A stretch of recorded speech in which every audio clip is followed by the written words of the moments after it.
Okay, welcome back. We are now going to finish up the problem we started in the previous video, video 1 of projectiles, which is figuring out how high the ball went and then how far. So we're going to figure out this point here. Okay, so taking a look at this problem, we're looking for how high, which is this delta y. And sometimes I even like to write the word max here because notice that we have different heights this whole time. And we want, the maximum height, the point at which it reaches the top, which is a very specific point which has a special number. We know at the very top the y change momentarily will be 0. So it's this information that I'm going to use to help me solve this problem. And do part B. How high? Okay, so the information I have is I can use the initial velocity of the y being the 13.16. I can now use the final velocity of the y as 0 because we're going to specifically look for the change in height right here. We know acceleration is 9.81. And that's it so far. Looking for delta y. So when I write it out in a vertical line like this, the equation that comes to mind is the v squared, because vi squared plus 2ad, or delta y. And as you can see, we have basically all this information, which is really nice. And the final velocity is 0, so we can even get rid of that. So what this looks like is we have 0, this whole thing squared, equals the initial, keeping, 13, sorry, point, make that 3.16. Don't forget the square, it's a very common mistake, times 2, 9.81, I'm running out of space, so I'm going to drop my units, delta y. Okay, so when I solve this for delta y, 13.16 squared, divided by 2, divided by 9.81, I'm doing the algebra in my head, which is why it's going to look like that. Okay, so my delta y is 8.83 meters, like that. That's how high we'll go, and that's our max. Okay, cool. So we got that. Now, a side note, if you do this number and this number, in other words, say you chose this instead to find delta y, right? What you'll find is this answer becomes 0. And if you think about it, that makes sense. If you chose this spot instead of that spot, because 0, it started off here and it ended back where it started. So it will give you a very small number, if not 0, if you use negative 13.16. That's incorrect. So make sure you use this one because you want this part of our situation.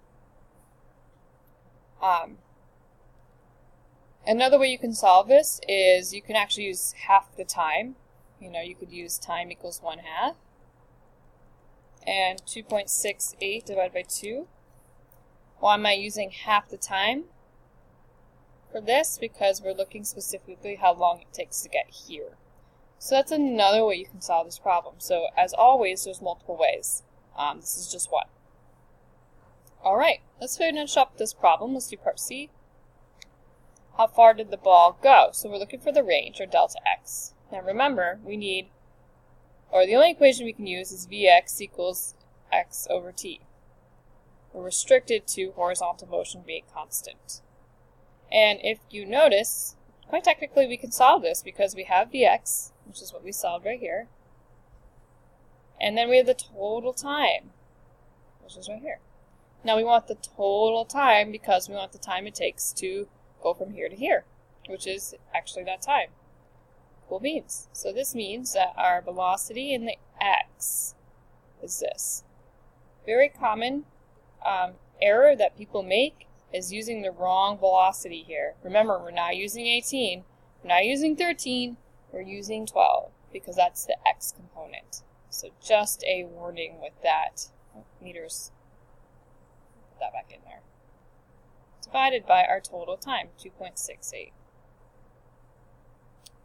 Alright, which leaves us with delta x. I'm going to do that calculation. 2.68 times 12.28 Again, I'm doing algebra very quickly.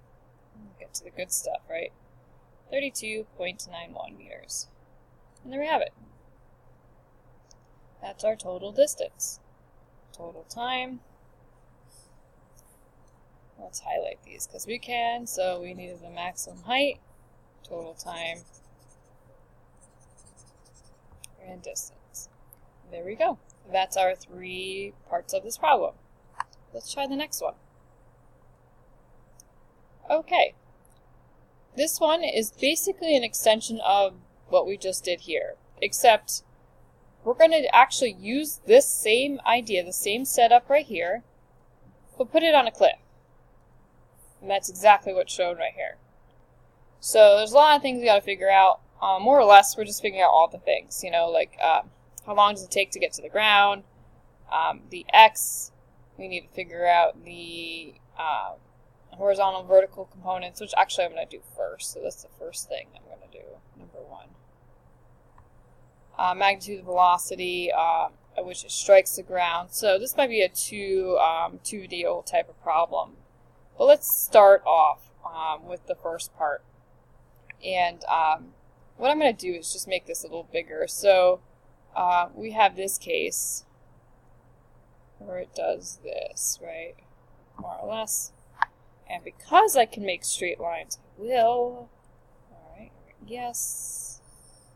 Okay, you see what I'm doing here? First thing I'm doing is breaking apart this problem, just like I've done in previous problems. Because, remember, I can make the assumption that all the velocity information here, I can make an assumption about right here. Now we know the height of the cliff. So again, I'm going to use that straight line feature just to draw the bottom here. The line, a nice solid line. Cool. Looks so much nicer. Point P. There you go. This is 37 degrees. This is launched at 65 meters per second, which is pretty fast. And yeah, that's literally all the information they give you. So let's start off with A, total time. Why not? That's actually going to be a really helpful thing to know. As always, there's more than one way to solve this. What I'd like to do, actually, is break it up into 2 parts and find the time it takes to go from here to here. So I'll call this region 1, and that's this part here, and then region 2, right? I'm going to break them down into 2 parts. So before I even solve for time, I need to find my velocities at these locations. So recall that basically I'm solving this part right here. It's finding my Vy and Vx. Remember, I'm doing that by finding this triangle, which is 65 here, 37, x, y. Looking at this, this becomes the hypotenuse times cosine of my angle. As always, make sure you're in degree mode. I just double checked. Probably should have done that sooner, but that's alright. This is going to be a sine. As always, I'm using trig to figure out where I get my algebra from for these. This is 51.91 meters per second. 65 times cosine that. 21.06. Okay. So what you have here, like I said, is now I can label my velocities. So I know the initial velocity of my y is going to be the 21 value. In fact, I just do that because I know myself. I know that I would use that number if it's there. So that's why I'm done with 65. It's no longer part of my problem. So this is negative because it ended up where it started. It's the same process. So I have that. So if you notice what I did there, I have my initial velocity.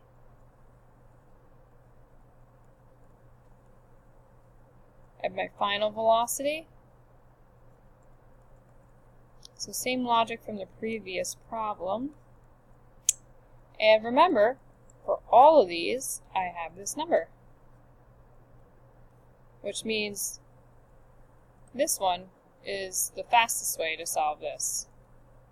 And here I go. So I'm plugging in my information. So that's my, that's my final velocity, my initial. Recall again that those numbers do not cancel. Mathematically, they do not, because I have to bring this over, and I do that by subtracting. That gets rid of that, and then this pretty much doubles that number. So I use that shortcut when I type it into my calculator by multiplying by 2. So I get negative 42.12 meters per second equals the negative 9.81. And it's valuable to keep those signs in there because now you can see they cancel. We'll get positive time, which is important. 4.29 seconds. So that's the time for this region 1. I'm just going to put time for region 1, 4.29 seconds. So as you can see, I did that first part. Now I got to go here. So I'll call this region 1, region 2. I can now use this as my starting velocity, so VI if you will, Y, negative 21, sorry, put 6 like that.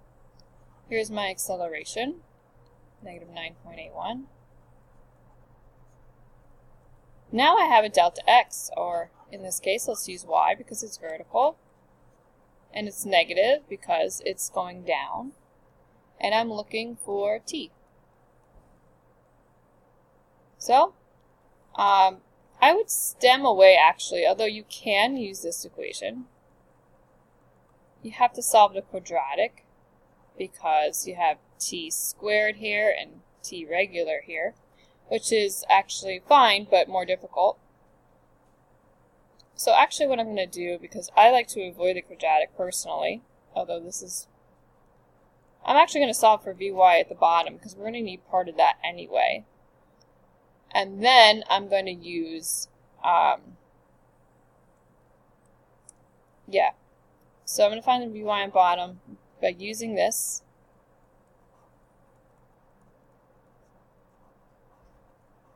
And then what I'm going to do is use this to find the time.